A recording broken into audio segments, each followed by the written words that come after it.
Bien, el por qué el óvalo representa el yo, o qué es lo que nos dice al óvalo que representa el yo. ¿Por qué? En la historia de la humanidad, curiosamente, los primeros pueblos y una de las primeras manifestaciones gráficas de la cultura eh, se da precisamente cuando los hombres de aquellas épocas empezaban o empezaron a hacer la forma circular, la forma de óvalo o la forma de círculo. Eso sucede en prácticamente todas las culturas y aquí lo veis en varias zonas. eh, Esto lo estudié cuando estuvimos en Galicia, ya dije que estuvimos 30 años casi dando clases en Galicia, y en Galicia hay mucha investigación arqueológica porque ahí en Galicia existen una cosa que no sé si sabéis, que son monumentos antiguos megalíticos, ¿no? Que son los llamados castros. No sé si habéis oído hablar del término castros. Los castros son, son una especie de cabañas que tenían esta forma, que se hacían de piedra. En el medio había una especie de, esto digamos que sería así, ¿no? Bueno, se cerraría hasta aquí. Y aquí en el medio clavaban un palo y luego aquí ponían encima unas capas de paja para cuando llovía el agua no entrase dentro de la cabaña, ¿no? Era como una tienda de campaña de los indios americanos, pero hecho de piedra.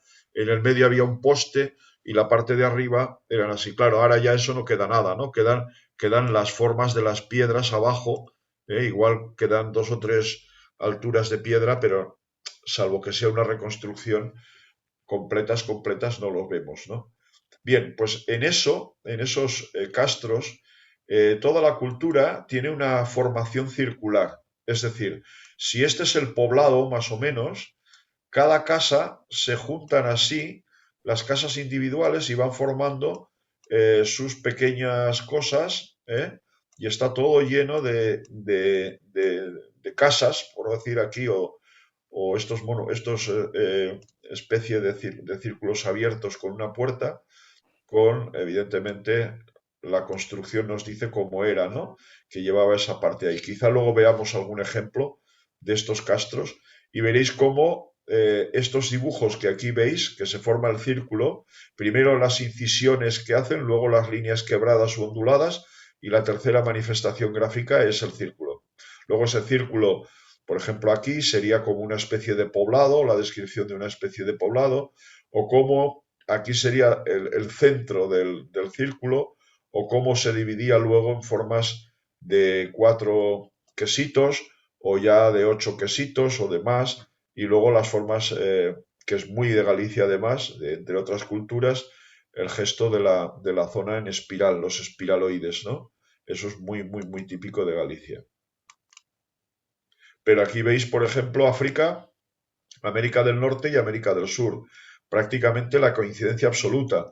Y sabemos que no hubo trasvase cultural de una cultura a otra y que se fueron de un sitio a otro, sino que prácticamente cada pueblo cogió y absorbió dentro de lo que se movían y tal. Pues bueno, la forma del círculo, pues igual veían la luna por la noche y representaban la luna con un círculo, o a veces incluso el sol veían como un disco que era de color rojo, ¿no? Y ya a partir de ahí, pues esos símbolos se fueron integrando y se fueron estudiando en diversas culturas. Aquí veis este tipo de monumentos, por ejemplo en Aston, no sé cómo se diría, en el Reino Unido, veis este tipo de monumentos circulares. No sé si es es una fotografía real o es una reconstrucción de cómo debió ser o cómo debía de ser, ¿no? Pero bueno, ya habéis oído hablar sobre todo del famoso Stonehenge, ¿no? Que es una formación también circular que tiene una serie de pautas y que pertenecen a este tipo de construcciones. Aquí veis en Pontevedra, por ejemplo, en Mondariz, en Gargamala, cómo estos círculos, bueno, más evolucionados ya, con los círculos, figuras circulares, cómo se dibujaban en la piedra.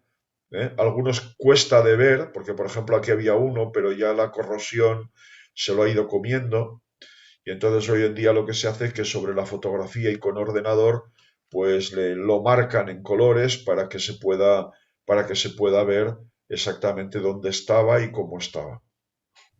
No sabemos, aquí veis, por ejemplo, cómo lo pintan, ¿veis? Aquí para que se pueda ver, porque está tan corroído ya, como pasa aquí, está tan corroído, esto es en Laxe das Rodas, en Coruña, y cómo te lo dibujan con, incluso veis figuras antropomorfas ya, con animales o con personas, y veis formas y diseños que podrían tener probablemente un fin mágico o un fin de invocación.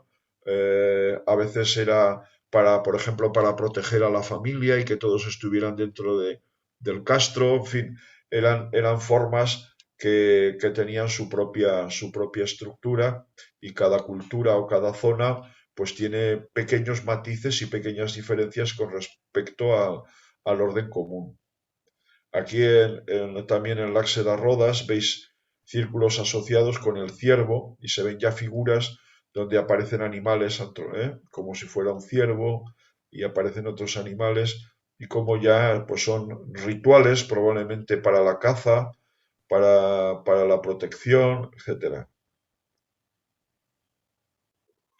Pero bueno, ya digo que esto es típico de todos los sitios, ¿eh? Aquí veis estas inscripciones circulares en piedras que están cubiertas por arriba, sí, hacen el efecto de columnas, y estas formas circulares es en Gran Brinis, en Francia, y que tienen también una misión de, bueno, pues de estas culturas, de la cultura que hay allí, etcétera.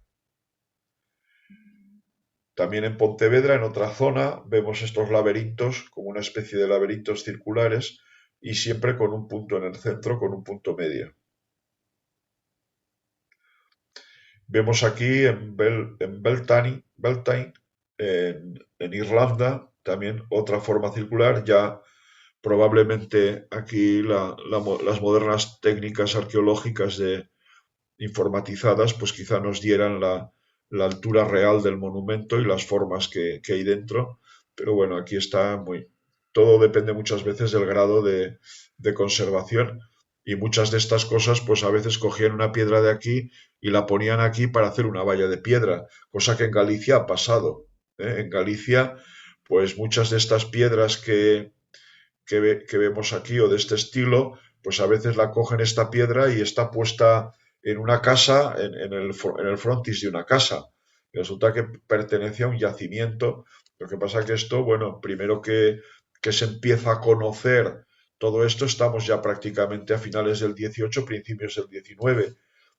Antes, pues grandes monumentos megalíticos y similares pues fueron demolidos o derruidos para hacer vallas o hacer puentes o hacer casas o se aprovechó piedra fácil que tenían allí cerca.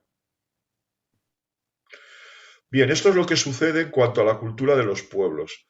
Pero curiosamente y de forma muy paralela, cuando nos ponemos a estudiar a niños pequeños, y me refiero a niños pequeños en una edad de P4 o P3, o sea, son de 3, 4 años, incluso antes, veremos que una también de sus primeras manifestaciones gráficas lo constituye muy parecido a los hombres primitivos o a las culturas antiguas, la representación también del círculo. Y el niño, cuando consigue finalmente hacer una forma circular, pues como que es como un éxito gráfico para él el hacer ese círculo, el hacer esa forma y desarrollarlo. Y es como una cosa que aparece además de una manera como muy, muy temprana. Mirad, esto es un dibujo de un niño de 2 años y 6 meses. Y ya, si os fijáis aquí, ya está realizando formas circulares. Ya empieza a hacer giros y no uno ni dos, sino uno, dos. Aquí parece que hay otro, aquí parece que hay casi medio. O sea, ya empieza a hacer formas circulares. Y esto no está hecho ni con pincel ni con nada, está hecho con los dedos manchados en pintura y el movimiento circular pues ya rápidamente empieza a ejecutar esas figuras en 2 años, 6 meses. Un poquito más, 9 meses y aquí ya más, o sea, menos colorido si queréis, aunque solamente hay dos azules, bueno, un azul y quizá un violeta quizá, pero ya también formas circulares.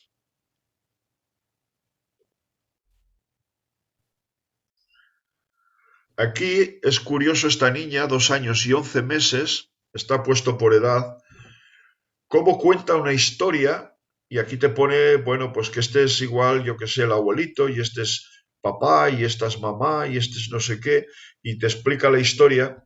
El problema es que a esta edad no hay memoria todavía, o no hay suficiente memoria. Y dentro de unos meses o unos años le vuelves a recordar el dibujo que hizo y entonces te cuenta una película diferente. Todavía no hay una fijación de la memoria y todavía no hay un recuerdo, pero ya fijaros en los círculos, cómo aparecen por muchos lados. Y los círculos generalmente los van a ir asociando a personas. ¿Eh? Aquí ya veis un retrato de este niño aproximadamente de 3 años, Carlos, que incluso hace la boca, hace los ojos, ya está de alguna manera, pues prácticamente definiendo un personaje con el pelo, en fin, con detalles, los ojos incluso con la pupila, tremendo. Probablemente, a veces estos niños son niños superdotados, que tienen una capacidad de observación y al menos inteligencia para la parte plástica, porque con 3 años hacer un dibujo en el que hay tantos detalles, falta la nariz, por ejemplo, y probablemente pues tampoco no ha hecho orejas, pero ha hecho una boca, ha hecho unos ojos y ha hecho lo que digo, la pupila, lo cual ya es un detalle de observación a veces muy curioso. Hay niños que, por ejemplo, yo recuerdo, no sé si estará por aquí, el caso de un niño que yo dibujaba. Me gusta cuando hago. Perdonar que yo no use el término grafoterapia. No me gusta el término grafoterapia. Yo siempre empleo el término reeducación gráfica. ¿eh? Porque el término grafoterapia me choca de lleno y además muchos psicólogos a veces pues pueden, hay quien no hay ningún problema, pero hay psicólogos que se sienten a veces ofendidos porque hablamos de terapia, ¿no? Grafoterapia. Bien, yo prefiero usar reeducación gráfica. Entonces tuve un niño en reeducación gráfica y estuvimos dibujando y yo le dije, mira, vamos a hacer una cosa, yo te hago un retrato a ti y tú me haces un retrato a mí, ¿no? Y entonces, bueno, pues él cogió, bueno, muy en su estilo, ¿no? Hizo esto así, aquí me puso un poco de pelo, aquí me puso las gafas y aquí me puso ya la barba, la nariz, la barba y, y los ojos y esto y bueno, más o menos. Y entonces yo normalmente cuando les pido a los niños que me hagan un dibujo, le digo, bueno, ¿y ya ese dibujo lo has terminado? ¿Ya está completo o falta algo? Y se queda pensando, no sé si añadió alguna cosa, las orejas, no sé qué añadió. Y cuando ya me lo iba a dar, me dice, ¡ah! ¡Ojo! ¡Ah, que falta una cosa! Y entonces vino aquí y me hizo los agujeritos de las fosas nasales. Lo colgué en Facebook porque me hizo gracia, bueno, el dibujo no tiene nada que ver con lo que hizo él, ¿no? Pero me hizo gracia el porqué de dibujar las fosas nasales. Y en todos los dibujos que me hacía, bien sea de dibuja una familia, pues le ponía siempre con una precisión, le ponía los dos agujeritos en el tema de la nariz.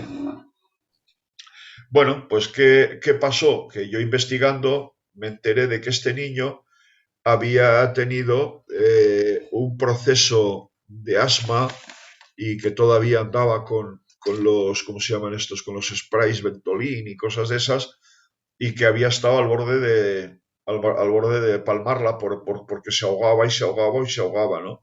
Y entonces por eso lo importante que era para él el tema de las fosas nasales. Es decir, que muchas veces estos detalles que un niño tan pequeño de 3 años, tenía ya algo más, ¿eh? Pero estos detalles de dibujar la pupila o dibujar algo en un detalle un rostro tan primitivo, tan justo, ¿no? Donde igual te dice que esto es el pelo y esto te dice que es, yo qué sé, el cuello de la, del jersey o tal, ¿no? Y que dice que esta es la boca, que no le pone nariz y que no le pone los agujeritos. Sin embargo, este niño que para él respirar había sido un trauma, había sido un problema muy serio, pues consiguió, o sea, eh, hizo eso, o sea que por eso a veces los niños, según su esto, pues pueden tener este problema. Este niño es 3 años justos y aquí ya vemos un niño de 3 años y 3 meses. Escribe todavía el Raúl, que se llama Raúl, aquí está el profesor o la profesora que ha puesto el nombre, ha escrito la letra al revés, pero ya aparece la forma circular. Y los ojos también los hace como una forma circular. Aquí también el ojo es como un círculo al principio. Y este cabezón que veis aquí, que luego lo vamos a ver más, es muy típico de los niños porque cuando están en la cuna, el recuerdo que tienen es una forma circular que avanzaba una cabeza que avanzaba hacia ellos. Y entonces esa forma de cabeza que avanza hacia ellos es lo que les recordaba o lo que tenía una pauta que recordaba eso. O sea que dibujar esa forma circular para ellos es así. Aquí hay una historia que aparece, la forma circular de la izquierda, toda en negro. Normalmente el sol representa al padre, pero la profesora que vio a este niño le preguntó y dijo que el padre era esto que estaba aquí, en negro. O sea que algún conflicto, alguna situación debería de haber entre el niño y el padre, o porque era muy estricto, o porque no había, me parece que no había vida familiar, o sea, era pareja separada y entonces, bueno, pues no, la casa del padre no lo conforma. Entonces aquí, ¿quién ha configurado? Pues probablemente ha configurado un padre, que el sol siempre suele ser un símbolo del padre, un padre ideal o un padre idílico, ¿no? Comparado con ese otro padre que no es tan correcto, ¿no? Para que veáis cómo a veces un niño puede hacer este dibujo, 3 años y 3 meses, y este otro con 2 meses más es incapaz o hace unos dibujos más primitivos o menos tal. Todavía con 3 años y 5 meses, por ejemplo, no sabe poner su nombre y se lo ha puesto la profesora. Sin embargo, las formas circulares o cuasi circulares ya empiezan a estar presentes. En cambio, fijaros la diferencia, aquí son 5, aquí son 11 meses, la diferencia, o sea, casi 4 años ya, y como ya dibuja un niño llorando, con las manos, pies sin base, cabeza, ojos llorando, rojos.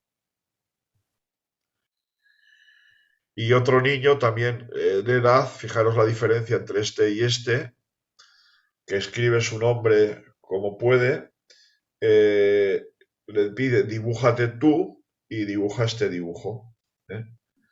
Que estaba roto, no sé si lo rompió porque no le gustaba, pero yo lo pegué, no veis aquí con celo por atrás, ¿eh?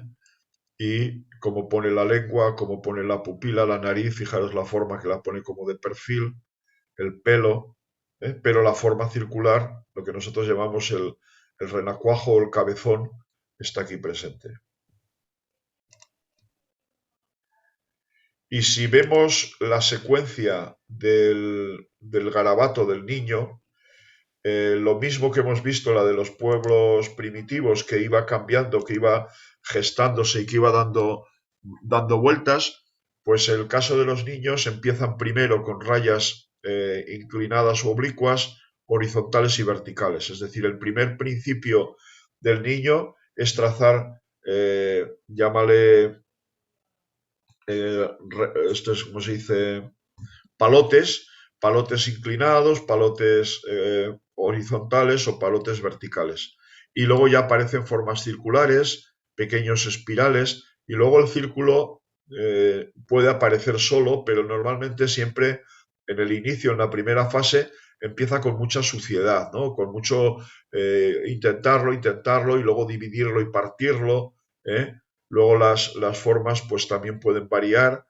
Empiezan las formas de cruzar, formas cruzadas, aparecen formas que no tienen, son informes, que no tienen una geometría, como luego viene ya el inicio del triángulo, el cuadrado, luego el cuadrado dividido, luego aparece el círculo dividido, el círculo, el signo de más, de por, y ya empiezan todas las divisiones, y luego ya se empieza a complicar a otro nivel, a otra edad. Y lo que me sorprende y lo que quiero que echéis una pauta, que veáis la enorme similitud que hay entre los pueblos primitivos y los niños pequeños, cómo hacen unas divisiones y hacen unos movimientos, pero súper, súper similares.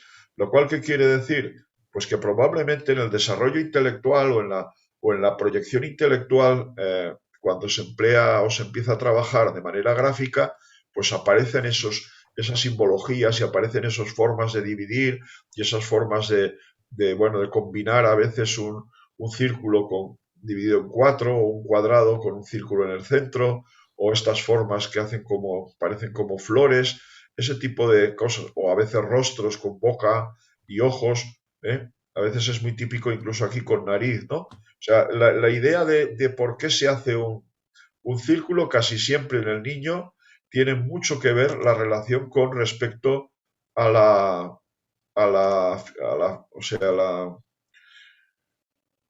a la cabezón ese que ha visto cuando era pequeño. Siempre hay esa asociación. A veces también hay otra cosa que les llama mucho la atención, como luego veremos, que es el tema del ombligo. Cuando nosotros nos metemos a estudiar la simbología que tiene que ver con el círculo, y aquí pongo el famoso cuadro, el famoso grabado de Leonardo da Vinci, que se ha repetido hasta la saciedad en muchas formas.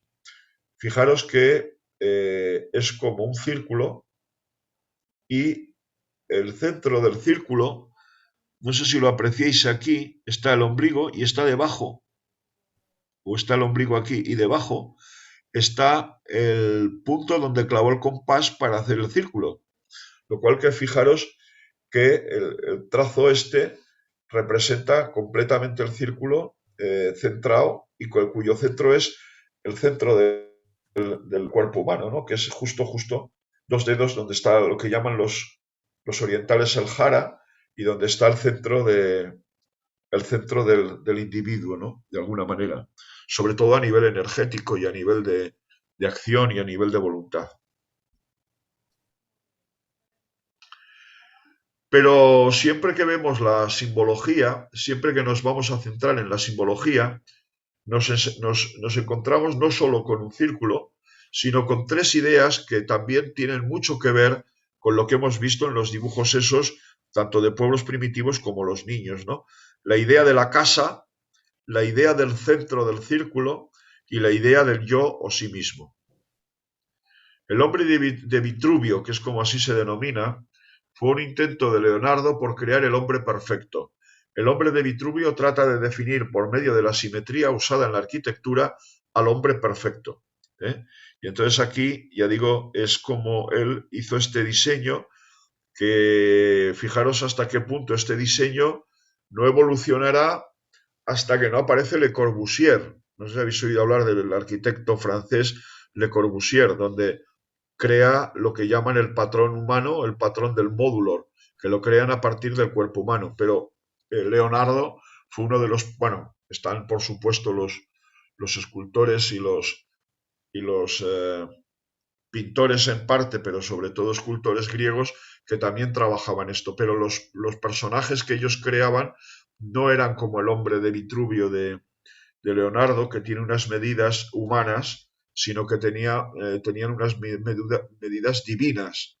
No sé si habéis estado en Atenas, en la Acrópolis, y habéis visto el tamaño que tiene, y yo me quedé pasmado porque aquello eran unas boles enormes, ¿no? Cada escalón del Partenón tiene la altura como de un piso, ¿no? Como 3 o 4 metros, ¿no? O 3 metros y medio, casi 4. Y pregunté al guía y me dijo, bueno, es que la idea de los griegos era construir la casa de los dioses. O sea que esto está hecho al tamaño de los dioses y a los dioses les daban un tamaño hercúleo, gigantesco, enorme. Y claro, para nosotros teníamos que coger una escalera para subir entre escalón y escalón del Partenón, porque los escalones eran inmensos. Si lo ves en una foto, quizá no te hagas cargo hasta que no veas para poder comparar una figura humana cerca. Entonces verás que la figura humana pues está a media distancia, quizá un poco menos a media distancia de lo que es el primer escalón del Partenón, ¿no? Que es uno de los... Y entonces Leonardo, pues aquí lo que aplica es la idea de la simetría y la geometría hechas a nivel de la arquitectura. Y aquí veis lo que sale de todo este trabajo es lo que llaman la cuadratura del círculo a partir de, según Leonardo, ¿no? Y como otras formas de diseño del hombre de Vitruvio con la creación del diámetro y luego otras relaciones geométricas que salen a partir de ahí. Es decir, que es toda una cosa muchísimo más compleja que la propia ilustración.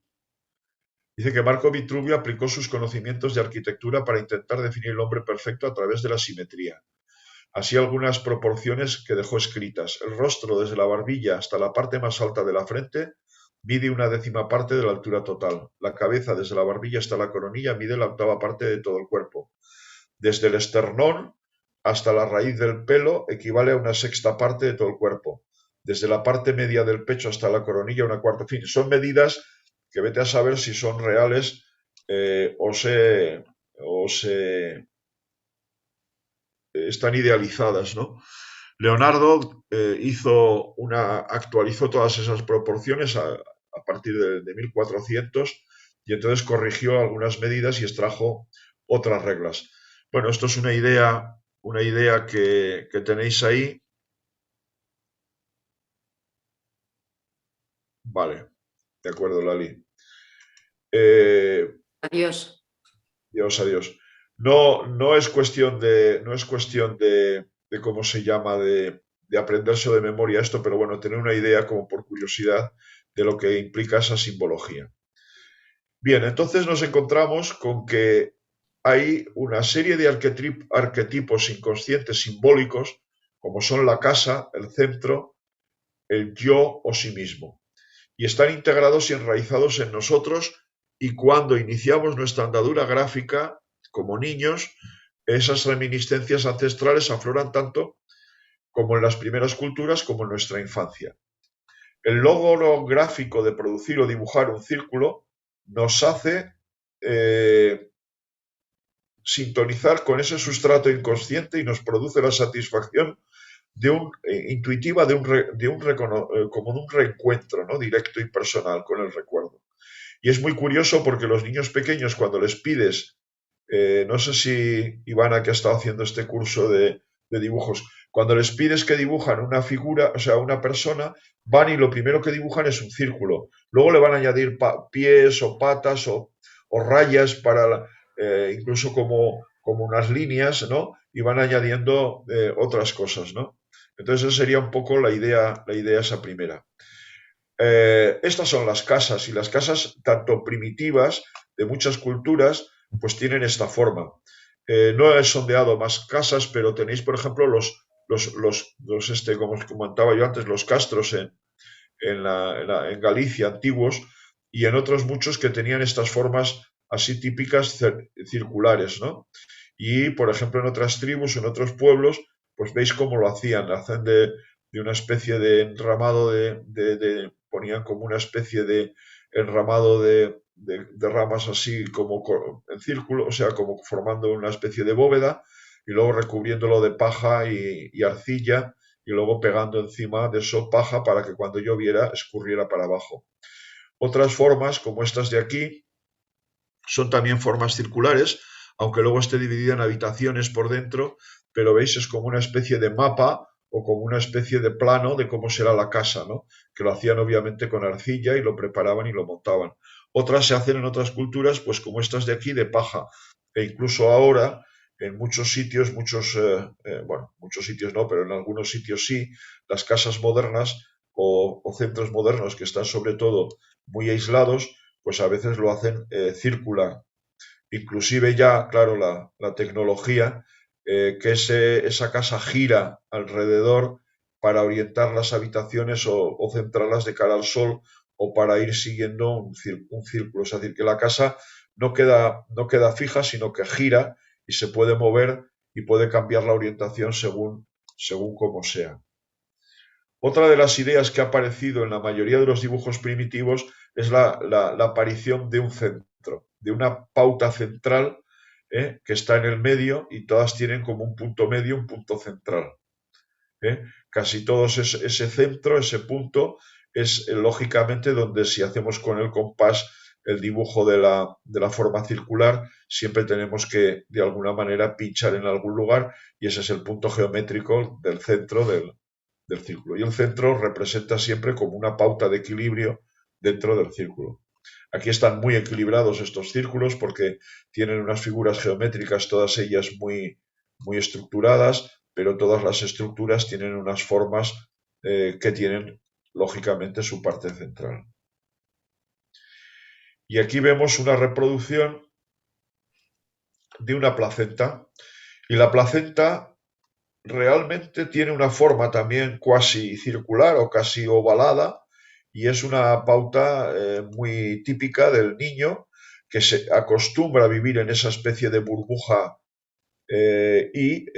bueno, eso es algo que luego lo va a arrastrar y lo va a llevar de forma inconsciente a lo largo de la vida y a lo largo de la vida pues va a tener esa relación con el círculo, ¿no? O con la forma ovalada o con la forma circular. Allí es curioso porque en la Biblia también había en tiempos de Jesucristo, no sé si conocéis la escena de Jesucristo que está en el suelo con un palito, está escribiendo círculos, no sé si conocíais la historia, entonces aparecen unos sujetos que quieren apedrear, me parece, a María Magdalena, la quieren apedrear y tal, y entonces dice aquello de el que esté libre de pecado que lance la primera piedra, no sé si recordáis la historia, pero es curioso porque en la tradición hebrea existía como una especie de personajes que, entre otras cosas, dibujaban círculos.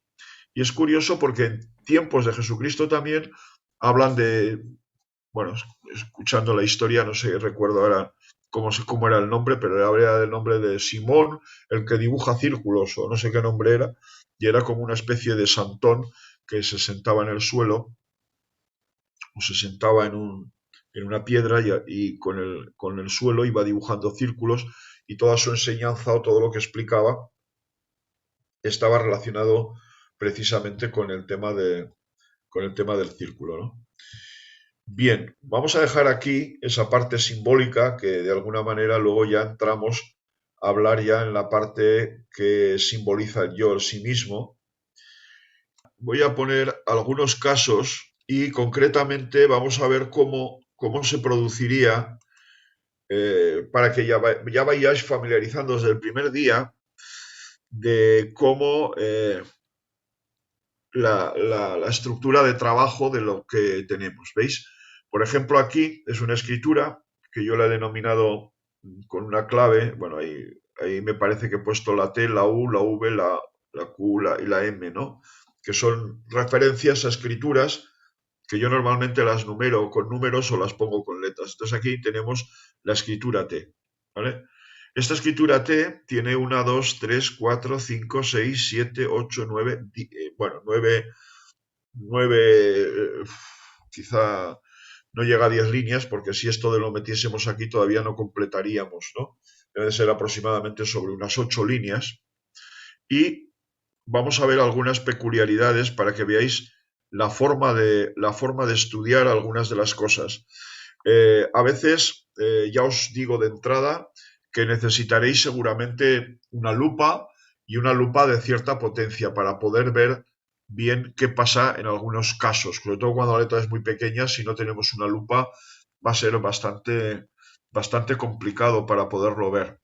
salvo que tengamos mucha miopía, como me pasa a mí, que quitándome las gafas veo muy bien. Pero bueno, eso es una excepción, ¿no? Entonces, por ejemplo, aquí vemos un óvalo que tiene un bucle en la zona final. O sea, esto viene así, hace así, gira y hace un pequeño, casi casi es lo que llamamos óvalo dividido, ¿no? O con un gran bucle, ¿vale? Este óvalo dividido normalmente luego veremos que tiene pautas esquizoides, ¿eh?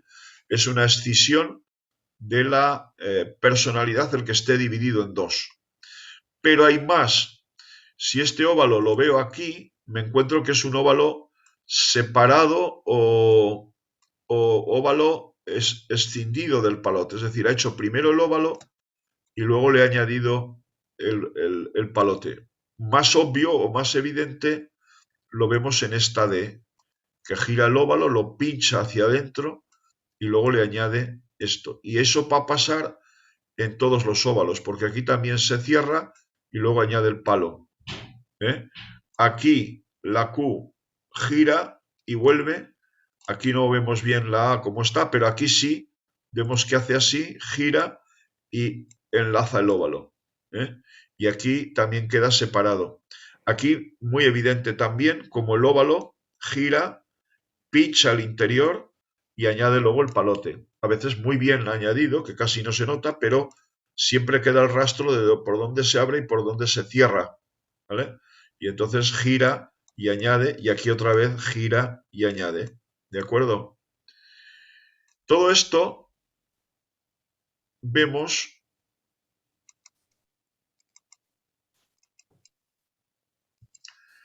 que utilizaremos una técnica que a mi padre le gustaba mucho, aunque no la aplicaba al tema del óvalo, pero era una técnica muy interesante que usamos mucho en pericia para cuando tenemos que definir un óvalo, pues podemos decir, en la escritura dubitada, el óvalo cierra sobre las 12 o entre las 12 y la 1, ¿no? En este caso, el óvalo pincha entre las 12 y la 1. Es decir, si yo aquí ahora trazase una línea así, ¿veis? ¿Veis que el óvalo va a cerrar entre las 12 y la 1? O bien tiene un ángulo a las 2 o casi casi entre las 7 y las 8. ¿Lo veis? Esta idea de tener el círculo, o sea, tener el uso horario, que es como se llama, tener el uso horario, nos va a ser muy útil como regla de trabajo y de hecho haremos una especie de acetato o algo para cuando tienes delante el óvalo o si lo tienes en pantalla poderlo colocar de manera que sepas más o menos por dónde cae. Es una cuestión de investigar y de ver realmente por dónde se está produciendo el fenómeno, ¿no? Si cierra o abre o qué manera o qué forma tiene de hacerlo. Aquí vemos, por ejemplo, el tema de los ángulos en el óvalo, ¿no? Vemos que hay ángulos aquí arriba y abajo, ya veremos eso lo que va a significar. Aquí tenemos también otro ángulo en la parte inferior y quizá en la parte superior, en la parte inferior, aparte de estar dividido en dos. Ángulos arriba y abajo, ángulo abajo, ángulo abajo. O sea, hay bastantes ángulos y bastantes formas angulares. De todo este texto que hay aquí, estas líneas que hay, yo he hecho un balance final y he encontrado que hay 95 óvalos. Es excesivo, ¿eh? Es decir, ya os digo de entrada que es excesivo. Y aunque hubiera escogido menos de 95, los porcentajes finales se hubieran quedado más o menos similares. ¿Qué me he encontrado en este estudio de la letra T, de la escritura T? Me he encontrado con 93 óvalos que son estrechos. Es decir, son estrechos que no cumplen con las normas de anchura de letras, ¿eh? Porque, no sé si recordaréis, la anchura de letras tiene que tener concretamente un óvalo tiene que tener entre el 70 y el 75% de la altura del cuerpo central, ¿eh? entre 70 y 75% del cuerpo central, ¿vale? Esto hay una regla gráfica que yo suelo enseñar en primero, que no sé si la recordáis, que es esta. Esto vamos a suponer, que no es mucho suponer, que es un cuadrado normal y este cuadrado lo dividimos en 4 partes. Por lo tanto, cada parte será, bueno, que ya no está regular, pero bueno, cada parte será un 25%, en eso estamos todos de acuerdo, ¿no? ¿Sí? Vale, si cada parte es un... Entonces, el óvalo está en norma o es normal cuando estaría metido dentro de esta pauta. Ahí estaría normal, entre 70 y 75%, más o menos con una pequeña holgura. Si el óvalo es más estrecho, como pasa en este caso, pues quiere decir que el óvalo viene así, viene más estrecho. Y entonces, por eso, en el total de óvalos estudiados, pues representa casi un 98%. Divididos o separados del palote, aparecen 45 de esos 95 óvalos, que representan casi un 47,37%. Que tengan ángulos, hay 36, que sería un 37,89, y óvalos divididos, o sea, aquellos óvalos que hemos visto que hacían así, ¿no? Que tenían esta forma por el medio, hemos encontrado 18, que representan prácticamente un 19%. Esto ya es una idea, ya nos sirve para poder, para poder tomar decisiones en cuanto a la interpretación de lo que este óvalo, de lo que estos óvalos nos están queriendo decir aquí, ¿vale? Es evidente que, bueno, que no solamente el óvalo es anguloso, sino que otras pautas de la escritura, pues también tienen ángulo, ¿no? Eso es obvio, ¿no? Y entonces, si yo voy a lo que significa la interpretación, me encuentro que los óvalos estrechos indican ansiedad, incomodidades ambientales de tipo económico, orgullo, falta de seguridad en sí mismo e introversión. La segunda actitud, que sería el plano que queda, la principal sería esa primera, ansiedad, incomodidad, orgullo, falta de seguridad, etc. La segunda actitud o las actitudes que están más o menos en unos porcentajes superiores al 30%, que tienen que ser 30-35%, entonces serían los óvalos escindidos, que hay una cierta escisión al menos neurótica de la personalidad, y los ángulos C, que son el ángulo que tiene ángulos arriba y abajo, habla de sufrimiento, dolor, resentimiento, padecimiento, malestar, cierta opresión, incomodidad, dureza e intransigencia. Y esto sería un poco el resultado, digamos, un poco inicial de trabajo basado en esta muestra de escritura. Que ya digo que si hubiera cortado 1, 2, 3, 4, 5 líneas, si hubiera cogido estas 5 líneas, los resultados, o al menos proporcionales, no hubieran variado mucho, porque el resto son repeticiones y repeticiones. O sea, que con que en esta base hubiera encontrado ya, pues eso, unos 30, más de 30 óvalos, ya eso que tengo más de 30 óvalos, a partir de 30 óvalos ya puedo empezar ahí. Yo normalmente trabajo entre 30 y menos de 60 aproximadamente, pero hay escritos como por ejemplo este, que ya lo había calculado con el total de todo el escrito, como pasa a veces que te encuentras con escrituras que tienen 5 líneas solo o 6, bueno, pues coges todas ellas, y entonces ahí sacas esa proporción. Obviamente esto es ya definitivo, esto que hemos dicho de tener estas ideas de ansiedad, de incomodidad, de una cierta escisión de la personalidad, etcétera. No es suficiente. Pero, ¿qué pasa?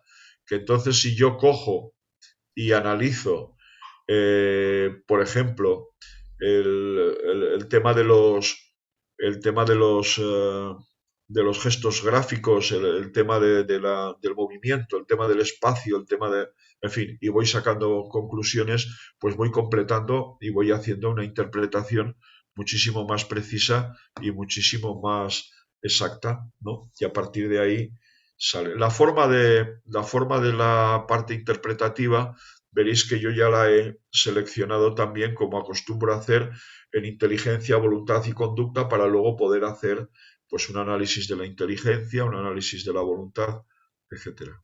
¿De acuerdo? ¿Tenemos alguna pregunta o cómo lo habéis visto? ¿Os habéis dormido en algún momento dado? ¿Qué os ha parecido? A ver, contadme. Muy interesante. ¿Sí? Y Mirta, que hacía muchos años que no sabía de mí, ¿qué te ha parecido? Bueno, no, muy bien, fantástico, me ha gustado mucho, así que pues seguiremos adelante con esto. Muy Muy bien, muy interesante. bien. Bueno, y los demás que nos vemos en clases, pues ya nos veremos y sobre todo esto sería interesante, ¿no? Si vosotros, por vuestra parte, vosotras ya en este caso, bueno, que también está el señor Juan, pues tomáis alguna muestra de escritura o, bueno, yo de alguna persona ya tengo, como por ejemplo de Mónica, pero si cogéis alguna escritura que queráis ver o que queréis... Yo tengo muchas, o sea, decir que tampoco esto es una condición sine qua non, pero quizá de alguien que conozcáis o alguien que tenga algún tipo de problemática concreta, que no hace falta que la reveléis, ni reveléis evidentemente la identidad, ni simplemente lo que pedimos, que es, Mónica, a ver, dinos qué es lo que pedimos de las escrituras. Bueno,